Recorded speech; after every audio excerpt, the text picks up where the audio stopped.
Hello students, welcome back to mind we classes. तो भाई आज हम दोबारा करने वाले हैं जी, हमारा क्या है लेक्चर प्रीवियस ईयर क्वेश्चंस।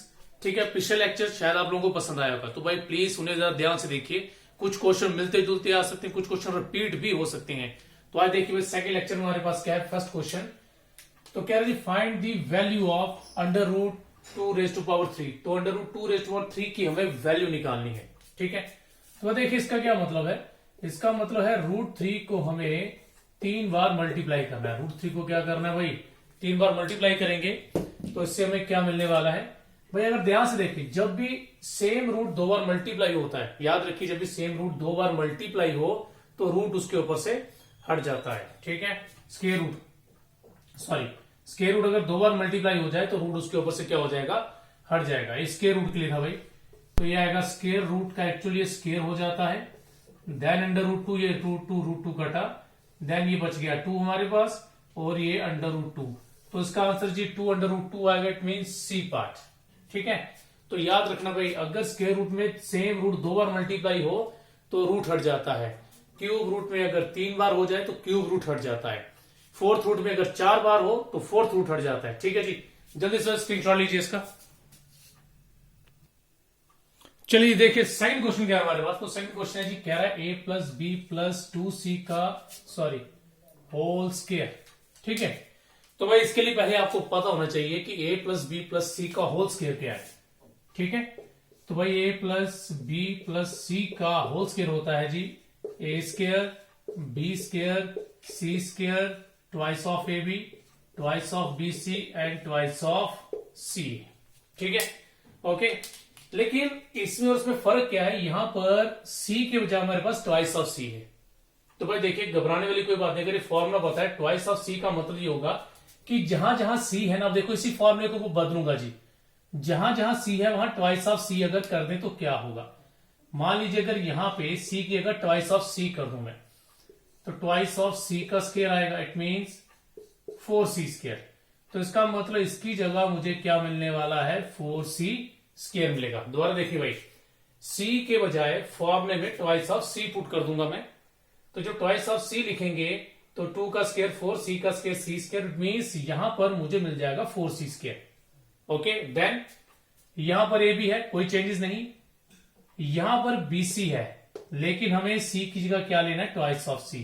तो भाई फिर यहां पर क्या चेंजेस आएंगी, जब यहां पर चेंजेस करेंगे आएगा 2b एंड 2c।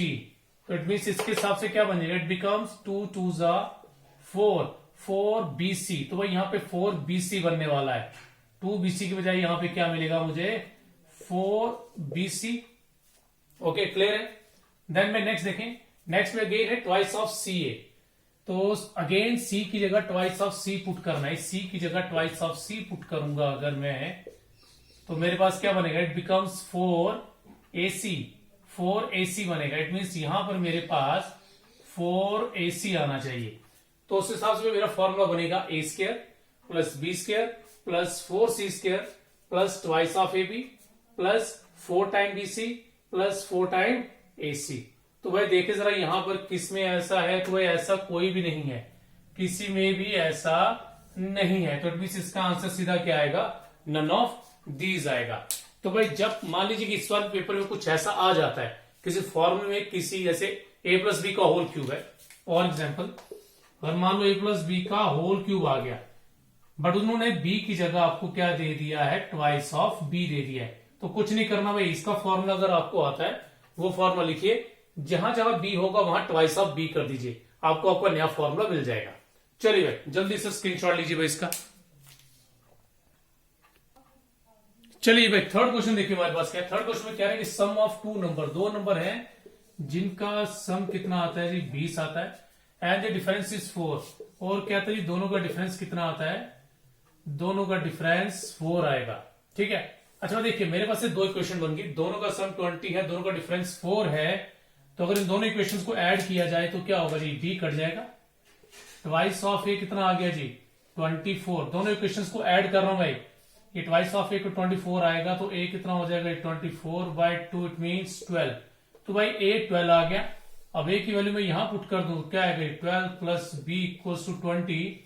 इस हिसाब से b कितना आ गया, b हमारा बन गया जी 8। ठीक है, तो जो नंबर है वो क्या आ गया 12 और 8, तो लो भाई सी ऑप्शन। ठीक है, तो भाई वैसे देखा जाए तो इससे बाय यूजिंग ऑप्शन भी आप कर सकते थे। देखिए कैसे, दो नंबर भाई ऑप्शन में है बट दोनों का सम 20 जरूर है लेकिन डिफरेंस 4 नहीं आ रहा। नेक्स्ट है 16 4, भाई सम 20 है लेकिन डिफरेंस 12 आ रहा है। ये दो नंबर देखिए भाई दोनों का सम 20 है और डिफरेंस 4 आ रहा है, तो इट मीन सही वाला सही नंबर है।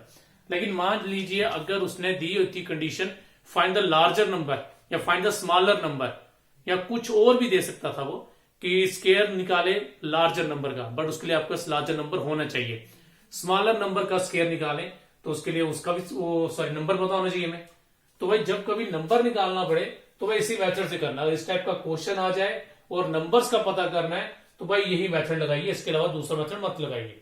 हाँ, लेकिन अगर मान लो दोनों ही नंबर निकालने हैं, ऑप्शन में दोनों नंबर है, देन बाय यूजिंग ऑप्शन कर लीजिए, वो बेहतर रहता है। चलो भाई जल्दी स्क्रीनशॉट लीजिए। चलो भाई देखिए फोर्थ क्वेश्चन क्या है हमारे पास। फोर्थ क्वेश्चन में क्या है, find the value of sine 30 degree. तो भाई साइन 30 की वैल्यू, अब देखो जिन्होंने भाई प्रीवियस वीडियोस देखी होंगी उन्हें मैंने बताया था कि कभी 30 60 45 की वैल्यू निकालनी तो हम क्या कंसेप्ट यूज कर सकते हैं। तो चले भाई कुछ नए बच्चे हमारे साथ जुड़े हुए हैं इसमें भी, तो ये उनके लिए बना रहा हूं जी मैं। ठीक है, मान लीजिए कभी रूट 30 की वैल्यू निकालने के लिए आपको आ जाए तो यहां पे 30 रख लेना भाई, इस चीज का ध्यान रखेगा। और याद रखना 90 के सामने जो है, ठीक है, 90 के सामने आपका √2 रहेगा। ओके, 90 के सामने √2 रहेगा और ये जो एंगल है गिवन एंगल के सामने ये 1 लेना है और जो नीचे बेस होगा जिसपे एंगल बन रहा है वो √2 ले लेना है। ठीक है, सॉरी √2 नहीं √3 लेना है जी।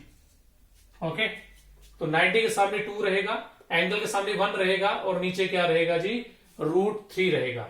ओके, अब देखिए ये हमारा बेस है, ये हमारा परपेंडिकुलर है और ये हमारा क्या जी हाइपोटेन्यूज। ठीक है, अब उसने क्या बोला है साइन 30 निकालना है। तो भाई साइन जो होता है, साइन होता है perpendicular by hypotenuse, sine perpendicular by hypotenuse होता है। तो ये कितना आएगा जी हमारे पास, perpendicular is 1 and hypotenuse is 2। तो लीजिए भाई ये बन गया हमारे पास p by h equal to 1/2। तो भाई इसका आंसर आ गया जी हमारे पास सी पार्ट। ठीक है, तो भाई ये साइन के जो रेशियोज हैं ये प्लीज भाई लर्न कर लीजिए, नहीं तो भी हम अपने चैनल के ऊपर एक छोटा सा क्लिप डाल देंगे, छोटे से एक फोटो डाल देंगे आपके लिए जिससे आप उनको देख सके कौन सी चीज किसके बराबर होती है। अभी आप इसको जल्दी से स्क्रीनशॉट लीजिए इसका।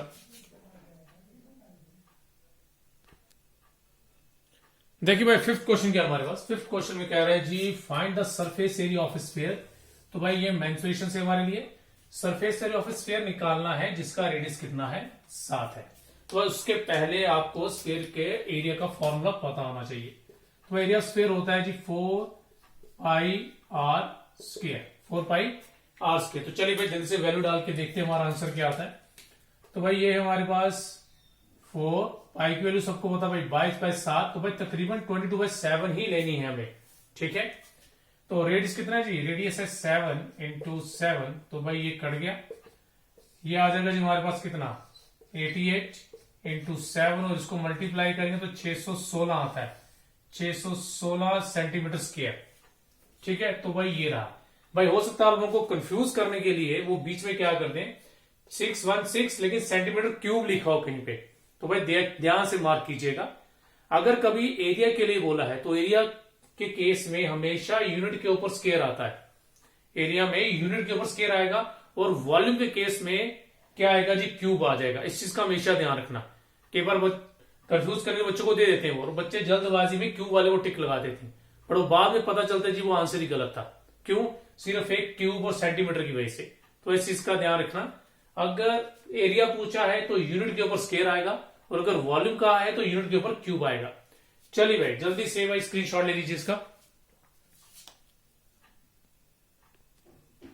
चलिए भाई देखिए नेक्स्ट क्वेश्चन का सिक्स क्वेश्चन में, सिक्स क्वेश्चन में क्या है जी find the mean of, mean मतलब एवरेज, मीन का मतलब क्या है जी, मीन का मतलब एवरेज ही होता है फर्स्ट 5 नेचुरल नंबर। तो पहले 5 नेचुरल नंबर के हैं, 1 है 2 है 3 है 4 है 5, तो फर्स्ट 5 नेचुरल नंबर आ गए।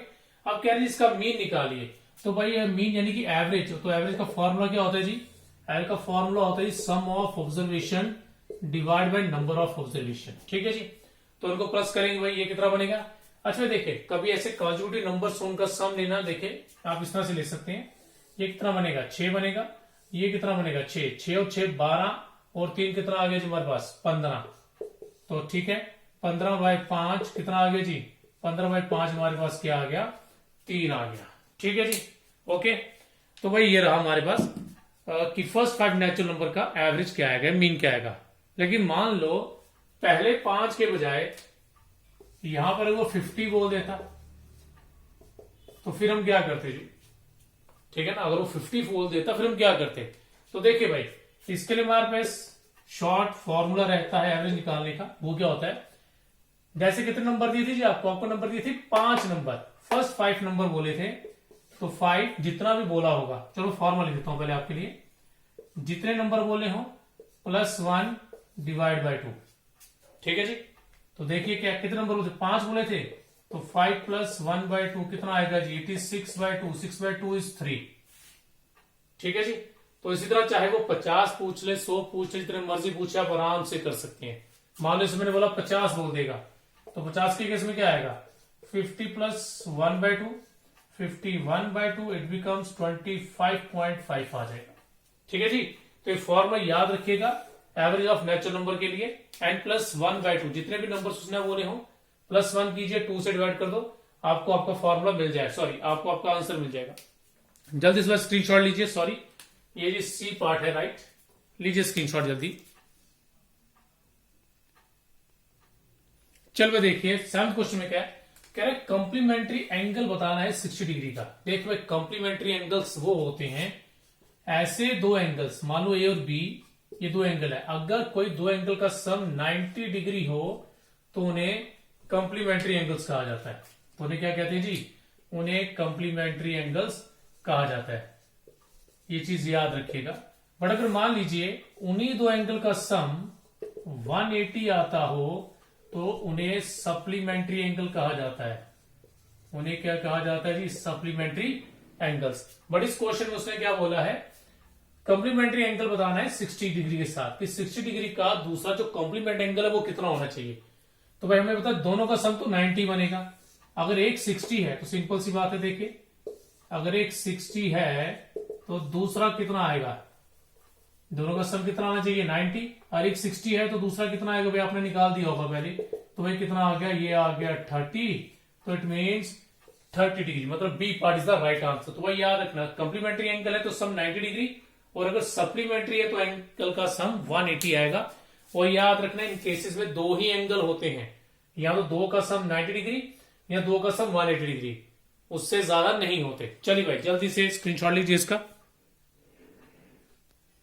चलिए भाई देखिए 8th क्वेश्चन क्या है हमारे पास। 8th क्वेश्चन में कह रहे हैं कि ट्राइंगल एबीसी है, तो भाई एबीसी ट्राइंगल बना ले जिसमें ए बी एसी से बड़ा है। ए बी क्या है, एसी से बड़ा। चलिए भाई इसको हम उसी तरह से बना लेते हैं जैसे वो कह रहा है। तो ए बी को हमने एसी से क्या रख दिया है, बड़ा रख दिया, ए बी सी। तो भाई सामने दिख रहा है ए बी जो है वो एसी से क्या है, बड़ा। तो एक चीज हमेशा याद रखिएगा, अगर कभी किसी ट्राइंगल में कोई साइड, एक कंसेप्ट आप लोगों को शायद याद होगा कि अगर दो साइड्स बराबर हो तो उनके सामने वाले एंगल भी बराबर होते हैं। लेकिन मान लीजिए अगर कोई साइड बड़ी आ जाए, दो साइड्स है उसमें एक साइड बड़ी है और दूसरी छोटी है, तब क्या करना है। तो एक चीज हमेशा याद रखना, जैसे यहाँ पे ए बी की बात कर रहा है, किसकी बात कर रहा है, ए बी की। ए बी जो है वो एसी से बड़ा है, ए बी एसी से बड़ा है, तो उस केस में एक एंगल दूसरे से हमेशा बड़ा रहेगा। तो आपने कुछ नहीं करना भाई, ए बी दिख रहा है, ये राजी ए बी। ए बी के सामने कौन सा एंगल है, ए बी के सामने एंगल है जी सी। इट मीन एंगल सी जो होगा वो बड़ा होगा। एसी के सामने देखें भाई, एसी के सामने कौन सा एंगल है, बी। तो angle C is greater than angle B. तो angle C is greater than angle B आना चाहिए भाई। फिलहाल तो इसमें ऐसा कुछ भी नहीं दिख रहा है, तो इट मीन्स नन आएगा जी इसका आंसर। ठीक है, ए बी के सामने एसी है, सॉरी ए बी के सामने सी एंगल है, तो सी एंगल बड़ा होगा। एसी के सामने बी है, बी से, तो एंगल सी बी से बड़ा आना चाहिए, बट यहां पर ऐसा ऑप्शन है ही नहीं हमारे पास। सॉरी भाई ये देखिए इसने क्या दिया, इसे घुमा कर दे दिया भाई, देखिए सॉरी देखिए ध्यान से, सी बी से बड़ा है, तो इसका मतलब क्या होगा, इसका मतलब ये भी तो हो सकता है बी सी से क्या है जी, छोटा है। ठीक है, अब देखिए सेम मिस्टेक बच्चे कर सकते हैं, जैसे ये भी था सी बी से बड़ा होना चाहिए, मेरे पास वो था ही नहीं तो मैंने एकदम से क्या कर दिया, काट दिया। तो बच्चे सेम गलती करते हैं भाई, तो ध्यान से ऑप्शन देख लेने। कई बार वो उल्टा घुमाकर भी ऑप्शन दे सकता है। जैसे यहां पर था सी बी से क्या है, बड़ा है। अगर सी बी से बड़ा है तो इसको मतलब बी सी से क्या है, छोटा है। तो भाई C part is the right answer. तो भाई गलती से बी नन पे टिक मत लगा देना, ठीक है जी। ओके चलिए भाई देखिए जरा, सॉरी स्क्रीनशॉट ले लीजिए भाई इसका। ओके अच्छा, इसमें एक कंसेप्ट और आप यूज कर सकते हैं, देखें। अब कई बार नहीं पता चले, पता नहीं क्या है, कौन सा एंगल कैसे लेना है, तो भाई बहुत सिंपल तरीका है, ठीक है। याद रखिएगा, या कोई और नहीं बताएगा आपको, ध्यान से सुनिएगा। ट्राइंगल का नाम एबीसी है। अगर ए बी यहां पर है तो गायब कौन है? ट्राइंगल का नाम ए बी सी है, अगर ए बी यहां है तो गायब कौन है जी? सी गायब है।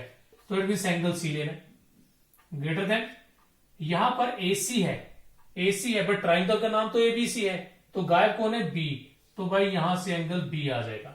तो भाई ये चीज याद रखिएगा, बहुत काम आएगी आपके। अगर ढूंढना मतलब ढूंढने में मुश्किल हो कि ट्राइंगल एबीसी है, कौन सी साइड के सामने कौन सा एंगल है, तो जो नाम गायब है भाई वो लिख लीजिए, आपको पता चल जाएगा। चलिए भाई जल्दी से, सॉरी स्क्रीनशॉट तो आप ले चुके हैं। चलो भाई देखिए 9th क्वेश्चन क्या हमारे पास। 9th क्वेश्चन में कह रहे हैं the all sides of A quadrilateral. एक क्वाड्रिलेटर मान लीजिए कोई भी, कह रहा है उसकी सारी साइड्स अगर इक्वल हो जाए, सारी साइड्स इक्वल हो जाएं तो वो क्या होगा। अच्छा भाई देखिए, पैरेललोग्राम और रेक्टेंगल का कंसेप्ट क्या है कि इनकी दो दो साइड्स इक्वल होती हैं। पैरेललोग्राम की भी दो साइड्स इक्वल होती हैं, और सॉरी दो नहीं, अपोजिट साइड्स। पैरेललोग्राम में अपोजिट साइड्स इक्वल होती है, मतलब ये कह सकते हैं कि ऊपर और ये दो दो साइड्स इक्वल है, ठीक है। अपोजिट साइड्स इक्वल होती हैं, टू की जगह अपोजिट लिख लेते हैं हम। तो भाई ये दोनों ऑप्शन तो हो नहीं सकते, ठीक। पैरेललोग्राम की अपोजिट साइड्स इक्वल होती है, रेक्टेंगल की भी अपोजिट ही होती हैं। हाँ जी, स्क्वायर की सारी साइड्स इक्वल होती हैं और रोम्बस की भी होती हैं। अब यहां हम फंस जाते हैं, जैसे पिछले क्वेश्चन में कुछ ऐसा था। तो देखिए अब यहां पर देखिए तो स्क्वायर की भी सारी साइड इक्वल है, रोम्बस की भी इक्वल है। अब हम क्या करें? तो एक चीज हमेशा याद रखना, स्क्वायर में डायगोनल्स भी इक्वल होते हैं, स्क्वायर के डायगोनल्स भी इक्वल होते हैं। यहां पर उसने डायगोनल्स की कोई बात नहीं की है, तो हम नहीं कह सकते भाई डायगोनल इक्वल होंगे कि नहीं होंगे। उसने सिर्फ क्या कंसेप्ट बोला, उसने बोला है कि साइड्स सिर्फ इक्वल हैं। साइड्स इक्वल होने का मतलब स्क्वायर भी हो सकता है, रोम्बस भी हो सकता है, लेकिन आगे डायगोनल्स की बात वो नहीं कर रहा है।